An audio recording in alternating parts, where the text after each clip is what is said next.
Hey everybody, this is Brad from Johnson Small Engines, better known as a one-hand mechanic. If I can do it, you can too. Working on a Storm Force SnowTech Ariens 24-inch self-propelled snow thrower. This has the LCT motor on it, and I am not fond of this motor. This gentleman here has had this machine in here pretty much every year because we don't get a lot of snow, and we're going on the second carburetor. The carburetors do not like these China carburetors on the LCT engines are not the greatest. I have much better luck with other ones, but we are going to be showing you how to remove this carburetor today. And the carburetor's behind here. You can see what we've done for this guy. It's nice to be able to know what you're doing on these, and these are a little confusing when you don't know exactly where they are. It shows the choke here, but if you don't know what that means, you're like, okay, well, where does the knob go? So we put off and on, which is pretty much on choke and off choke. It helps them out in the, when you start it up in the wintertime, you don't have any brain work. It's just pretty much right there. All right, so we're gonna go show you the tools real quick. Okay, so tools from right to left. I just purchased this is a Hercules 1/4-inch ratchet from Harbor Freight. I am not sponsored by them. I should be, because all the Bauer tools I've bought, but I didn't want to have to buy the Hercules, but it's the only one I found at Harbor Freight that's a 1/4-inch ratchet. This is, I think, about $100, may include the battery. I can't remember. I've had this thing for about a month now. After the floods, it ruined my Milwaukee, but I did purchase one for the house, Milwaukee for the house, and Hercules here for the shop. 1/4-inch ratchet I use. That's electric. This is for you guys. 1/4-inch manual ratchet is fine. A 10mm deep or shallow will work as far as the socket goes. 10mm wrench, of course, pliers, needle nose, and this is a pair of vice grips that we put tape on for the fuel shutoff that we're going to pinch the fuel line.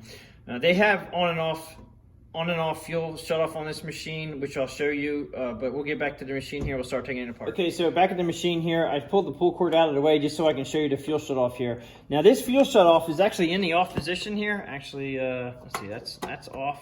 Yeah, so that's on. And it does not work because it was in the off position while it was here. It lost all the fuel. We're gonna be replacing this valve. That's a different, if anybody wants me to do a video on how to replace this, it's a matter of taking off the carburetor shrouding and then getting over here, taking this off, and you can take it right out that way. It's not a big deal.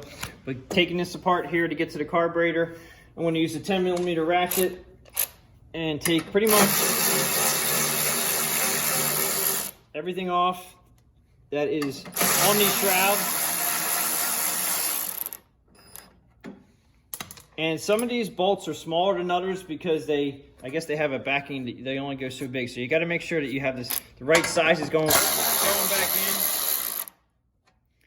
This guy here might be a little bit shorter here. Oh, let's see this guy. This guy here is a little bit shorter than this guy here. So just make sure you put them back where they came from. So just remember where they go. This little guy here came from the muffler shield, and I'll show you up here.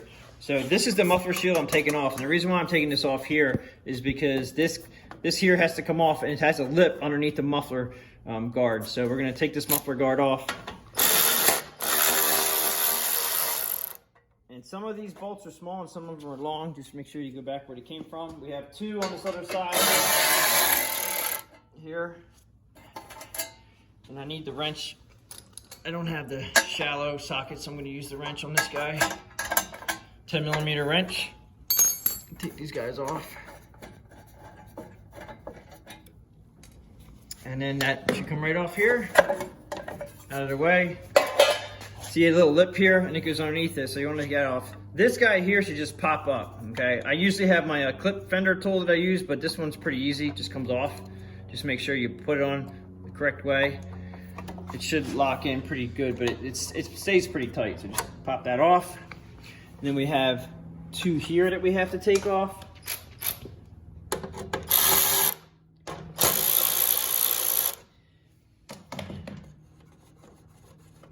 Take that guy off and this guy off.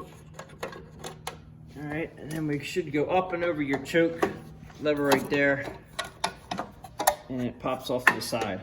Now you do have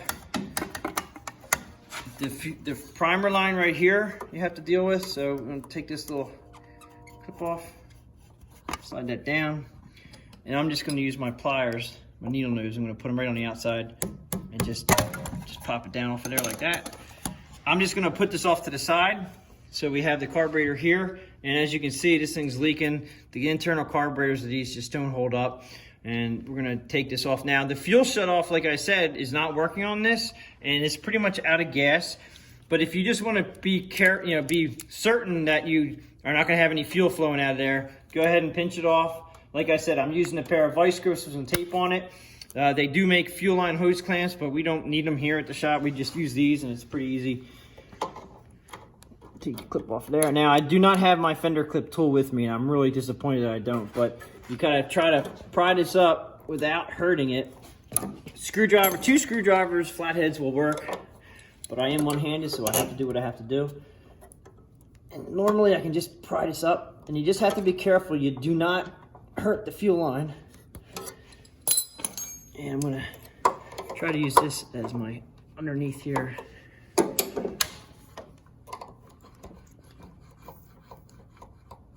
Just trying to get underneath it, and up and away it goes. Now be careful, I just kind of sprayed with a little bit of fuel. You definitely have fuel coming out of your fuel line here. These guys here are 10 millimeter. So you're gonna take these guys off.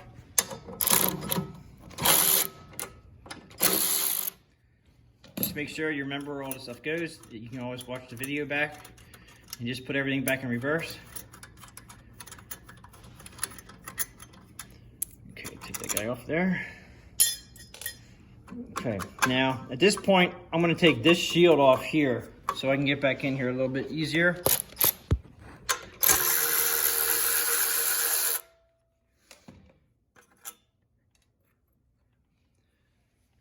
Not sure I'll be able to get down there. All right, so use the wrench on this guy.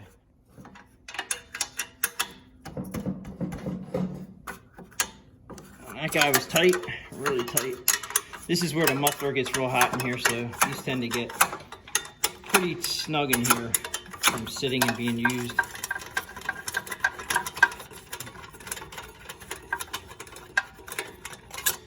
All right, so we're gonna take this guy off, push this off to the side.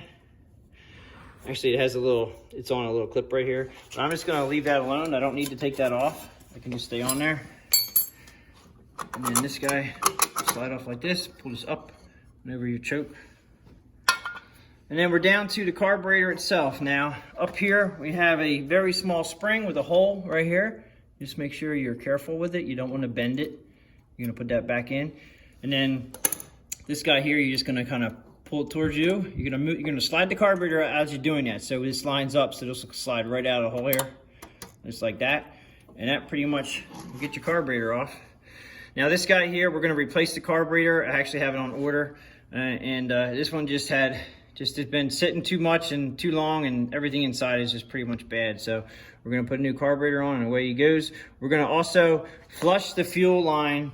If there's any contaminants in the tank, we will take the tank off if we must, but this guy here is pretty clean, but you always wanna make sure you check that. And we're also gonna replace this on and off shut off. When they work, they're great. When they don't, obviously what happens is it sat all summer long and the fuel just went into the carburetor and went bad. The guy didn't run it dry. And definitely replace this gasket when you put the new carb on. Okay, so that pretty much sums it up for taking the carburetor off. Now, if you guys need information on like looking up the carburetor for this, what you want to do is go down to the model number on the sticker down the right-hand side in the back of the machine here. And the model number is right here. It's a 920402. And then the serial number, okay? You go to an Ariens website, and any parts look up for an Ariens, and you can look up the part number on their website and then take that part number, and you could either Google it and find the OEM carburetor. I do know that they make a lot of China aftermarket carburetors, and this is a China engine, so an aftermarket carburetor, as long as the reviews are good, I would go ahead and go with it. But that pretty much sums it up. If you have any questions or comments, please leave them below. If you liked the video, please give it a thumbs up. I do appreciate everybody watching my videos, and I will catch you on the next one.